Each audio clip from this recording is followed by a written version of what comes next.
Welcome to the Lazy CEO Podcast, where Jim Schlexer, author of Great CEOs Are Lazy and founder of the CEO Project, features compelling experts and topics for CEOs of mid to large-size companies. Now, let's get started with the show.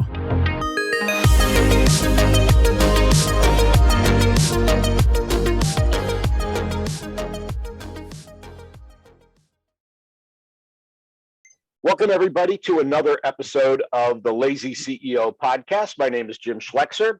We have a super special guest with us today. We have my friend and renowned thinker about engagement and management and strategy and how you bring your whole team along on the journey in an engaged way, Jim Howden. Jim, welcome aboard. Jim, it's a pleasure. That's nice words from one of the smartest guys I know. So I'm just following your lead, my friend. Well, you're one of the few people in the world that when I name a book, you already know it, and you know a few I've never heard of before. I always end up with a list of books I have to read after I talk to you every time. So I'm excited about today. Why don't we start with what's kind of top of the headline, and the media call it quiet quitting, and the idea is, we used to call it, I worked in a union environment years ago, and we used to call it work to rule, right? You pay me for 40, I do 40. The standard says 3 an hour, I'm doing 3 an hour, no more. Yeah. But you actually have a different way of thinking about this. You're calling this the great reevaluation. So why don't you bring us down that path a little bit? Yeah, no, I think what we have found in a lot of our clients and a lot of our experiences is that, the pandemic came and it brought all this pressure. And I think it's the great reassessment, so people are reassessing where they want to be, what they want to do, who they want to do it for, and who they want to do it with. And I can't tell you how many times that reassessment is playing out. People want to work, but they don't want to work where they feel they have to put up with things that, inhibit or constrain what they have to offer. And, there's a couple stats, Jim, that are just still very sobering. The two that strike me are, the first one is, the one that came out more recently was, the percentage of people that feel valued in what they do. And the number is 66% do not feel valued. And so that's sort of a wake-up call. If you're doing something every day and you don't feel valued, you're probably looking for something else. And so what is behind the sense of, feeling valued? We've always thought it had not a damn thing to do with engagement. It doesn't have anything to do with pulse scores. It has to do with, do you believe that your people stepping into co-thinking your business with you will create a better outcome than you telling them what to think? And so I can't tell you how many times, if you take the essential drama of your business and you put it in the laps of your people to help figure out and uncover or whatever it is, a better way forward, then there's a certain sense of value and nobility and dignity that comes from, they think I can do something better than they could ever tell me or require me or ask me to implement for them. So I think that's a big deal. This whole sense of value and value driven by, leaders thinking that we're creating creators, not just creating implementers. And the other statistic that I think is interesting is, and now I'm talking Jim, let me just stop you on that, because you're laying this at the feet of management, right? You're like, the reason they're not engaged is because we're not engaging them in an effective way. Help me with that, right? So let's be frank, a lot of leaders think they're the smartest person in the room. Right. Many times they are actually technically correct about that, right? And so how do we do that and accept the answer when sometimes we go, I could have just sat in a room and came up with a better answer on my own? Right. How do you deal with that as a leader? And I want you to go to the next point after, but I wanted to stop you there for a second. Help us. Yeah, sounds great. We got to engage people in co-creation. How do we do that when we go, well, maybe I could have come up with a better answer? Yeah. Well, there's a couple metaphors that work for that. One is, I was just coaching a senior leader of a $65 billion company, and he's clearly the brightest guy in the room with the most experience, and everybody just sort of bows down. But the fact of the matter is, they can only go as fast as his commitment, his time. The limitation is that this one smart guy is going to only take us so far, because the picture we drew of him is he's got all these thoroughbred horses that he's not letting run, or he's not enabling to run. And that will take the organization so much further. So you almost have to go back and say, success is determined not by the learning speed and the brightness speed of the brightest individual in the room, but of the collective many. And so you almost go back to sort of a conductor mindset, and that is, you may be a hell of a violinist, but when you get moved to conductor, it's not about you being smart or being a violinist anymore. It's about you getting the most out of this group or cadre of performers. And if you do that well, it'll excel anything you could have ever done on your own. But in the interim, there's just tremendous pressure to say, let me sit down, I'll tell you what to do because I really have this figured out. So I think there's this whole sense of what does performance, what does success, what does achievement look like, and how do we get there? As long as people are involved, you really have to recognize that there's a multiplier effect by engaging people, by immersing people, by believing in people to take that ball forward. And I think that's where we miss it, because I think leaders on one hand feel this immense pressure to come up with the answer, and then they feel to correct it when it's not the right answer that they would provide, rather than having sort of this gauge around, am I moving the collective capability of this key group of people forward to the extent that they can run with it and will continue to run with higher levels, of performance. You're almost making me think, Jim, like if we got the smartest guy or gal in the room, they're the wrong person to make the leader. I think let them be an individual contributor. You got to find somebody that grooves on, doing this, bringing everybody up, right? And maybe that means they ain't the smartest person in the room. Well, maybe it's a new title for your book, great CEOs. The third smartest person in the room. Not the smartest person in the room, because I think you're 100% correct. I mean, the smartest person in the room causes everybody to wait for that person to speak or tell. And I think that eliminates innovation, it eliminates risk-taking, it eliminates the failure that's necessary for success. And so I think the biggest issue here, Jim, is you as a leader who's smart and has had a lot of success and probably been acknowledged for that success and probably given that role for that success, has to now rethink what success looks like in their head. They have to reconfigure that it's about, me enabling others and creating that multiplier effect versus me just, being the grand poobah that kind of gives the edicts and direction. But I think the biggest part there is, the thinking part. I think, all engagement comes down to one thing, and that is, do we ask and value the thinking of our people? And so if you sort of cultivate that and nurture that and groom that, then all of a sudden I think you have sustained high performance, not contingent on a single individual either. And so I think that's a big deal, which goes into the second stat I was going to mention, which is also stunning. And that is, at the very senior level, over 50% of the people interviewed believe they're contributing less than 50% of their capability to their organization. And so wow. That's still is stunning to me. And I think what that suggests is there's a whole lot more we have to offer that we're just not able to get out there. And so, the successful leader in this great reassessment is asking, what are the other capabilities you're not contributing? What can we do to, get those to come forth, get those to be released, to unlock them, or whatever the words are. But, you rarely even hear people talk about that. I was with very senior leaders, and and the leader starts talking about, I'm pigeonholed. There's a great quote that it's not great, but it's a telltale quote. I think it's by Edward James, and it's, born a man, died a grocer. And the whole essence of that is you're born with all these capabilities, and then you're pigeonholed into what you do in the narrowest form and fashion.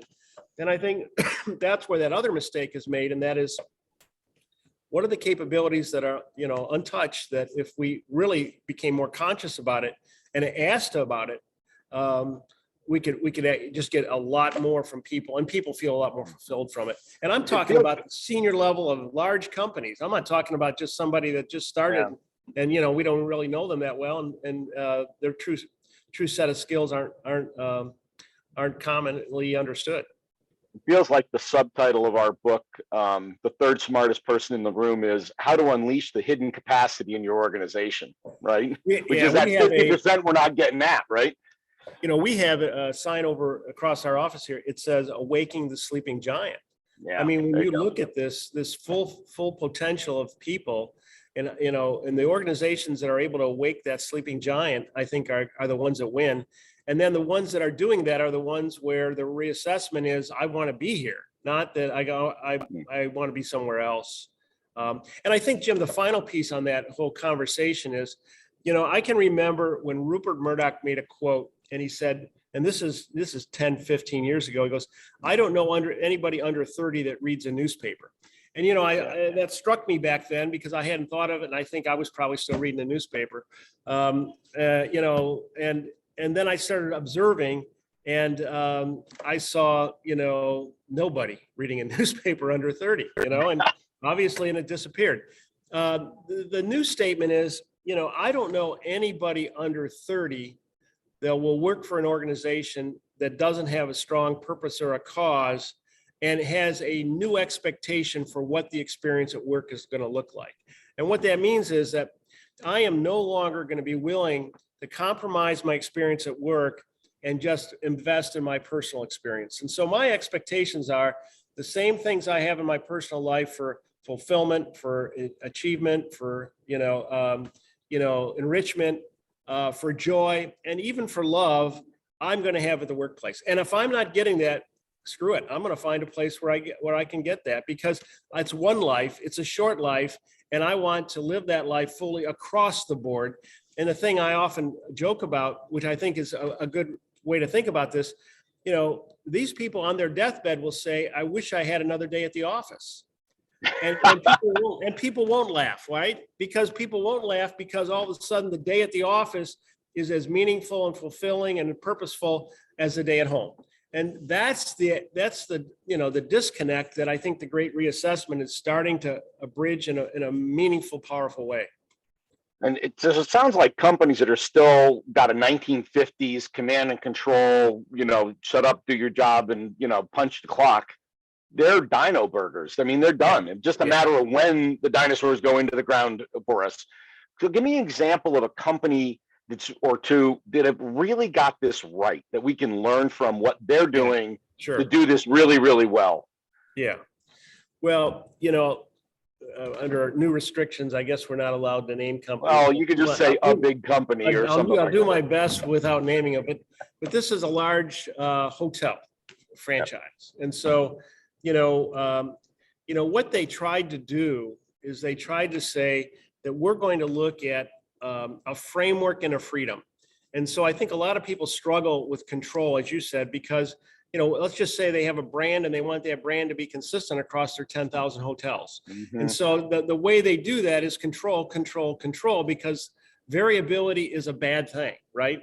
If the room's not clean, if I'm not greeted appropriately when I show up, if, I can go on and on. By the way, it feels like you're totally impugning Six Sigma. Yeah, well, you're right. You're 100% right. Because here's the deal, and here's what you got to think about. Extraordinary is variable.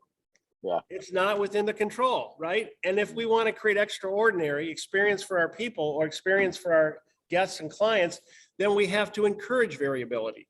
And so what I'm saying is that, at this hotel chain, they were absolutely focused on, we often talking about framework, which is one way, all way, every way, and freedom, which is now bring you and all of you that you have to offer. And so this hotel chain went into this whole issue of, we want to encourage human variability, which means we want the uniqueness of you to come out in all the ways that it can. And so what they did is they established, what we call hard lines, guidelines, and no lines. Hard lines are, food safety. Hard lines are, clean and ready for you. Guidelines are within these boundaries. But then the no lines is, this is where you are the entrepreneur at the spot in the moment. And so what they would do is they would literally, and in this case, they went through the strengths training. And so they identified the strengths of all these individuals, and every individual was asked to use their strengths to the fullest. And so, if you were behind the desk and you were funny, telling jokes is what they encourage you to do. If you were gregarious, then being personable is what they encourage you to do. If you were spontaneous, whatever it was that you were really good at, bring it in Technicolor, and that will be variable, hotel by hotel, desk by desk, person by person, but it's not connected to the things that won't be variable. And they took off. Literally, they went from the worst franchise in this category to the number one in the world. And Wow. absolutely, in a hotel after hotel after hotel, it was a personal experience where they brought the best version of themselves and were encouraged to do that, not to the detriment of the brand, but to the enhancement and the human variability, which led to extraordinary of the brand, which sat on top of the framework. Wow. Sounds like I want to stay at that hotel. Yeah. You know, Disney tried to do this with magical moments, right? So they have this whole concept of creating magical moments in the customer's experience, but they're engineered, right? Like, so when the line gets long, Mickey shows up, or, you know, there are things they do that are engineered to give you that wow moment. Why can't we just engineer the surprise? Right. Or is that, you know, why are we, I mean, and I'm being a little tongue in cheek, but they try to do this in a structured way versus the bring all of you, I want your creativity. You know, they don't want Mickey to tap dance when he's not supposed to tap dance, for example, right? Well, I think, you know, if there's bad, good, and best, you know, maybe there's an element of that that's good. You know, Jan Carlson years ago wrote a book, Moments of Truth, you know, and so all those moments of high vulnerability or high excitement or high determining, you know, what the experience will be like. I mean, I think there's a lot of merit in that, you know. I still remember when I was, you know, just getting started in this business, there was a book that talked about, you know, those moments of truth, and they talked about the best ski resort in the world. And they said it wasn't the snow, it wasn't the view, it was that at every point of interaction, they thought about you before you had to think about you. So as you went down the lift at the base, there were Kleenex boxes mounted on poles that you could blow your nose from, you know, or back then there were keys that as you went to your room, there was an arrow that showed you which way to turn the key because you never knew it. But there's hundreds of those. I think there's great merit in that. But it is all, as you said, scripted. And it doesn't allow people to play, you know, at the full level that they get to play. You know, I'm an old football coach, you know, and believe me, we have a playbook, we have plays, we have even you know, a list of the first 12 plays we're going to run. But in the end, there is an element of, you know, improvisation and uniqueness to the situation and talent to overcome the constraint that, you know, brings success to the forefront. And I think, and Jim, I think it's this belief in people that they want to win and they want to, you know, they don't wake up every day saying, I can't wait to be average again today. It's my dream, you know? And so, but they rarely get a chance to get in the game to that full degree. And so to the extent we can get them in the game and their experience is one that is as personal as their best home life experiences, you know, Katie bar the door, because you go from last in a global category to first, and there's tremendous self-satisfaction in that, and there's tremendous financial benefit in that. You know, when we talk about systems and processes, we talk about SOP, which is probably the must-have, right? Yeah. Then we talk about values, which are the guidelines for which you make those decisions about the stuff that there's no rules for. I'm counting on you to figure it out and use your creativity. All you got to know is customer first. We're always ethical, but whatever your value set is, as long as it conforms to that, you're never going to get in trouble. That's what we want. And you be you, right? So, and I think just to follow up on that, I think the problem is, you know, I think of a restaurant where we went from 1.2 to $2 million per restaurant by exactly doing what we just talked about, because they were doing it all on control. And what you find is the policies are often made for the outlier that's stung rather than the complete entity of what's possible. And so, you know, so we say, you know, instead of developing your team at a restaurant, you know, make sure all of the supplies that came in are checked off appropriately. And, you know, there's other ways to do that. Now let's talk about developing the team. And all of a sudden you find out that we're now managing for growth rather than managing for control, and which technology can do. And most of them are in place because somebody screwed up horribly in one situation. And so now everybody's got to do all this, which just took 15% of your capacity away from what really could allow you to soar. We always used to joke that every rule in the standard operating procedure has a name behind it. If you just knew the story of why, you know, you got to punch in 15 minutes early and why it was because Bob did it once. And so we built a rule around Bob, and, you know, and it makes the high performing normal human beings that are, you know, responsible. In fact, I was in one company, I said, the early stage company said, hey, we need a whole employee manual. I'm like, here's the employee manual. Be an adult professional. Yeah. That's the employee manual. Done. Yeah. When in question, be an adult professional and you'll make the right decision. Done. Well, I'm going to tell you a quick story too there. This is just a phenomenal story. And I'm going to say the name, even though we're not allowed to, but we were working with Taco Bell, and, there were some drive-throughs that had 30% higher performance than others, and so we went in and said, what drives high performance? And there were a bunch of routines that we isolated, but many of them were deviations from the norm by people that were just a common person that really did what a mature person ought to do. And so the example that I give is that we got into these high performers, and what you found out was, as you drive through a Taco Bell and drive in, the menu board has gone from like this one little board to almost this panoply of 6 different panels, and you're a mom and you got 2 kids screaming, and you pull up and it's your turn, and the script was, welcome to Taco Bell, can I take your order? The high performers tweaked that just a tad, and they said, welcome to Taco Bell, take your time. And when you're ready, I'll be happy to take your order.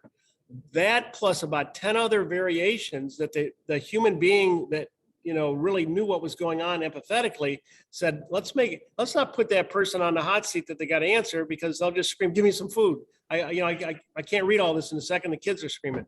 No, take your time. You've waited in line a long time. And when you're ready, I'm ready. And so there were other things like that where high performers, again, deviate just a little, that just drive performance off the roof. Let's move over to sort of leaders and change leaders. And I think you've spent a lot of time thinking about in this changing environment and the great reassessment, leaders are going to have to change how they behave in terms of how they handle truth and some things they probably need to stop doing. Can you sort of talk us through some of that thinking that you've developed on emerging, how we're going to need to change as leaders in this reassessment environment? Yeah, there are kind of 6 traits that, every place. Well, let's go back. When it comes to executing strategy, which I think is one of the highest things you can do to get your results, assuming your strategy is correct, 60 to 90%, it's dead on arrival. So that means that it never materializes. But there's 10 to 40%, depending on which stat you're looking at and how you think about it, which is the minority. Regardless of how you think of it, it's the minority where it thrives. And so what happens when those 10 to 40% companies are led by leaders that are doing what really is successful to change? And there's 6 of them. And the first one is to embrace reality. Truth telling is a core competency. And what you find is that, in the 850 organizations we've worked with, we've never found one that's told the truth. There are all kinds of gradations of that, but it's just not safe to say what you really think and feel, from the senior team all the way down. And so how do you make it safe to do that?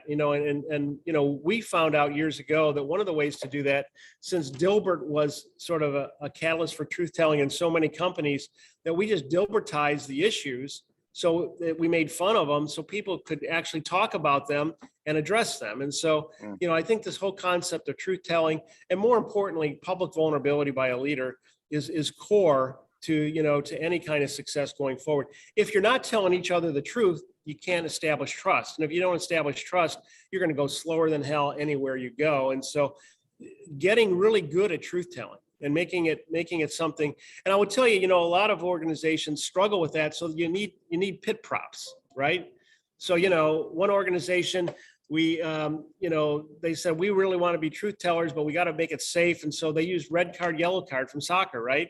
So they all had red cards and yellow cards. And when they thought we weren't addressing something forthrightly and truthfully, they put up a yellow card if it was kind of bad, and a red card if it was so full of, what's not true. And they kept using it. We had another that, this boxing ring they built. And so once a month they would put things in the ring that were not things we need to be talking about that we're not, and we need to battle it to clarity, the whole concept of battling it to clarity. We had another company that, they got these black squirrels because our truth was that we never really dealt with the issue. So anytime we're squirreling away and not doing, throw a squirrel on the table. But the point is, we have got to find new mechanisms to make it safe to constantly tell the truth in what we do. So that's really the first one. And I think it's the most important one. I've seen more people thrive with a bad strategy and aggressive truth telling than with, mediocre truth telling and a fantastic strategy. because, people won't take risks. They don't go where it's uncomfortable. They don't begin to experiment and all the things necessary for success. But that's, and by the way, I've seen organizations I would consider positively delusional about reality, Yeah. right? Starting from the leader on down. And I think that's where you get in trouble. When the leader is delusional, you can't tell the emperor that he or she has no clothes. Like, that's just not the way it is, Bob. Like, that's a really hard thing to do. well, and there's all kinds of examples. You mentioned the emperor. The court gesture wasn't this silly guy that was sort of an idiot, right? He became so unthreatening that people would tell him what was true, and he would go tell the emperor. I mean, that's the whole purpose of the court gesture. It was to, what do the people really think? Because they were not going to tell me, and I don't know what the hell, because I'm not connected, right? So I think there is this sort of, kind of court gesture role that organizations need somebody to play, if not the teams play, and that is, what's reality? And Bossity and others have said, years ago, brutally confront reality.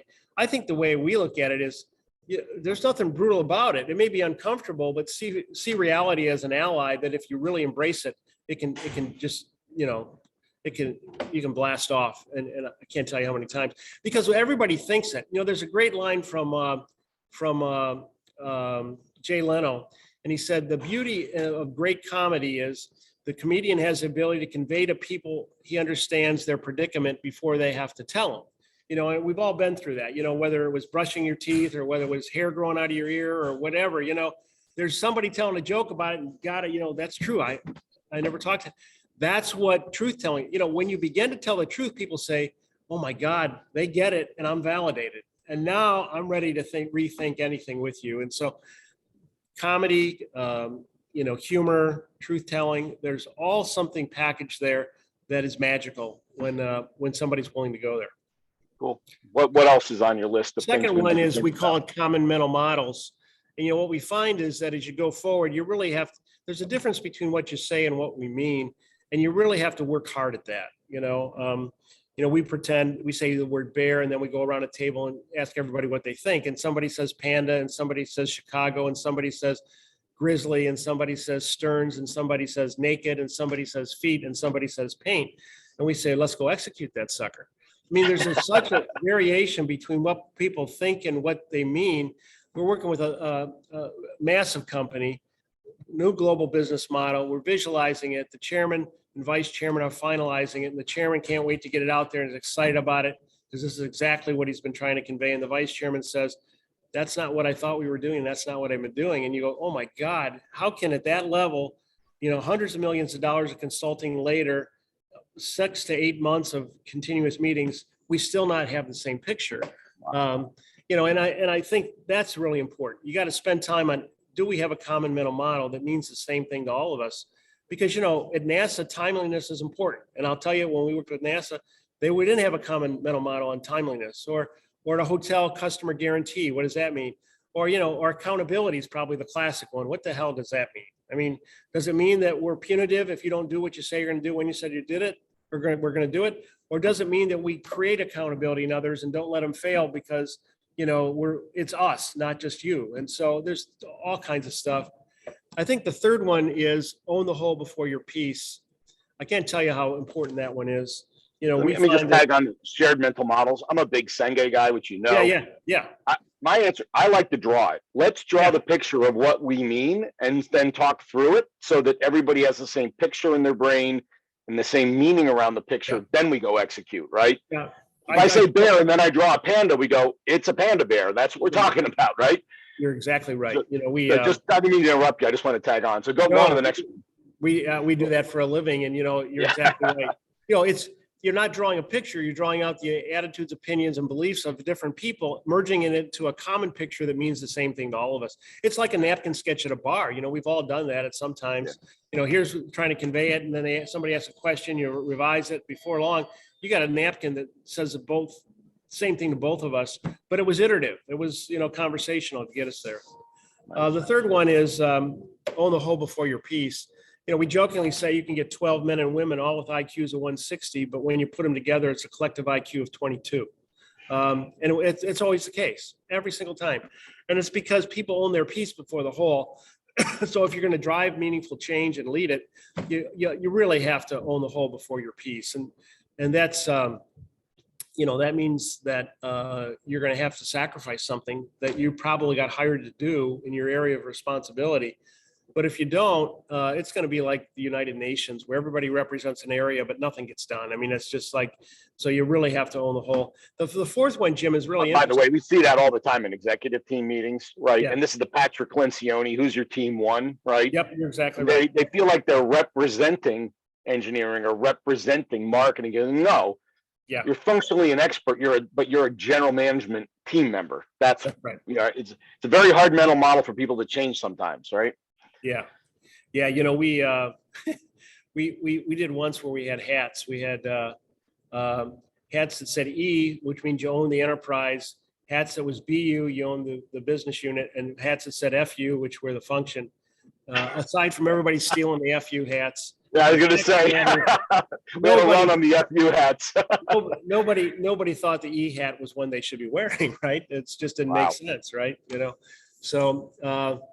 And then the fourth one is, and I know we've talked about this before, but it's stop is more important than start. There's this whole issue of grand stopping. Drucker, before he died, was asked by a guy named Rick Warren, if you could ask a leader one question to determine how effective and current they were, what would it be? And he says, I'd ask them what they stopped doing in the last 2 months. And in so many places and spaces, if we're not decholesterolizing or deburdening the organization of all the old stuff that's still there, where checkers are checking the checkers, where we just always did it that way, or where, we're doing things that add no value, but we haven't stopped. And I got to tell you, grand stopping is harder than hell. I mean, we've got a lot of people focused on that, but you're really trying to create new capacity and capability to execute on the new. And if you don't strip out some of the old, you're not able to do that. We use the phrase, what defines you is not what you say yes to, it's what you say no to. Yes. That's actually more important. Yeah. That's a Buffett, Buffett says the one trait of all the, is that most of the things they say no to, and no is probably the most strategic word in the strategic language, right? But it's one that's not practiced a lot. And the fifth one is, to take your people with you. And again, I think that is a little bit akin to somebody that told us years ago, we spent all this time trying to teach our people how to do a better job, but we've never told them anything about the business. And, why do we do that? Because when we finally tell them something about the business, they eliminated their job because they said, here's a better way to do it. Their leaders are dumbfounded at the untapped intelligence of their people. If we can get them to play play up to the full game, the way people have often explained it to us is that when we ask them about their leaders and they say, well, they're idiots. And we say, no, we get that. But what do you think about your leaders? And they said, we're stupid. Okay, well, what else? And they go, they talk out of both sides of their mouth. And so finally we say, okay, what's behind all that?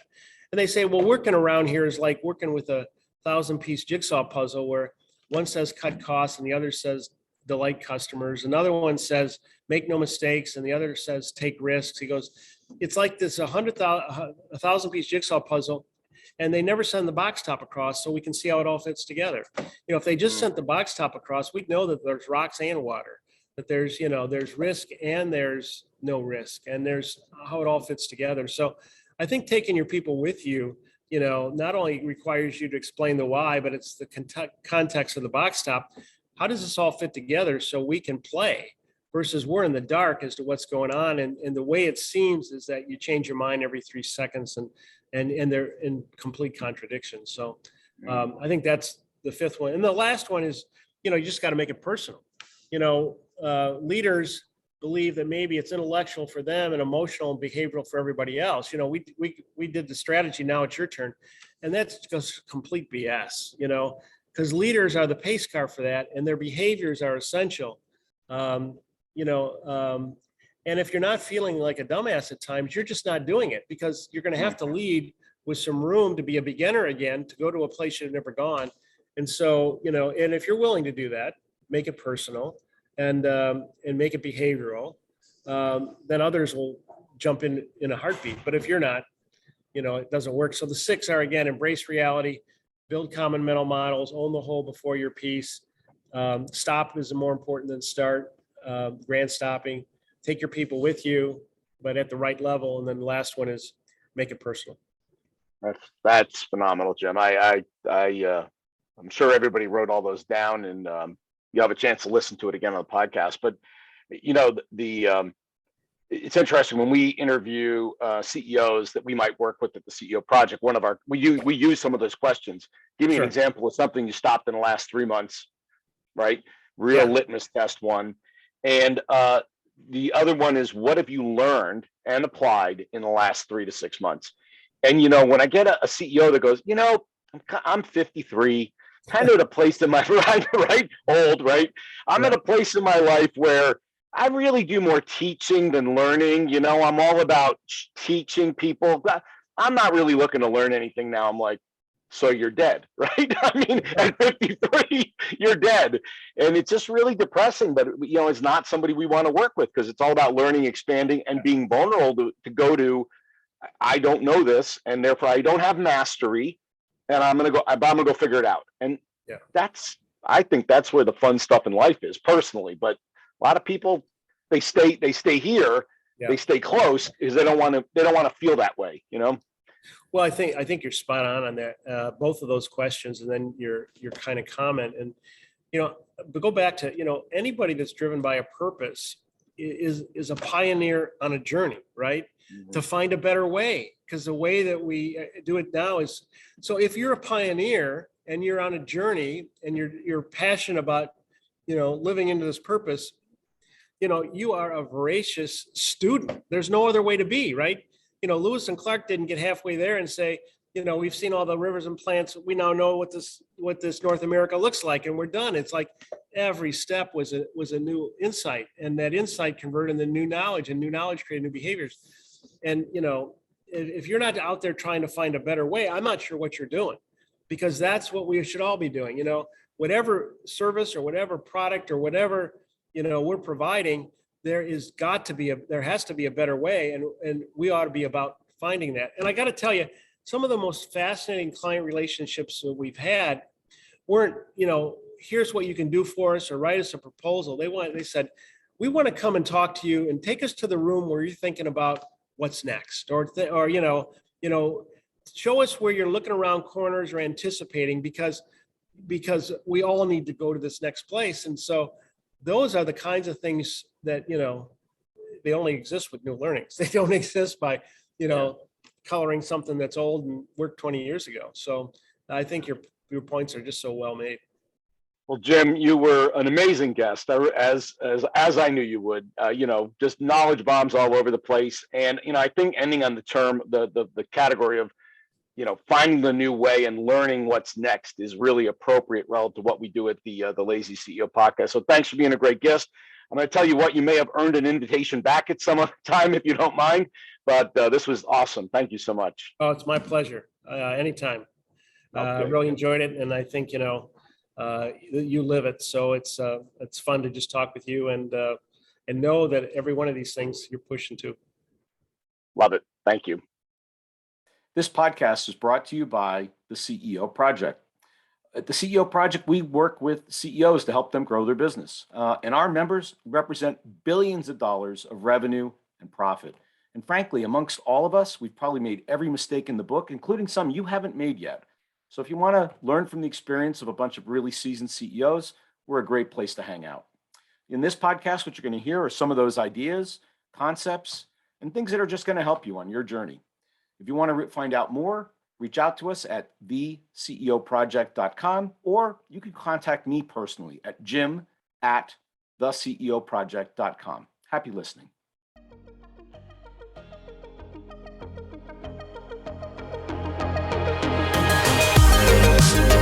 Thanks for listening to the Lazy CEO podcast. We'll see you next time, and be sure to click subscribe to get future episodes, and check out our website, www.theceoproject.com.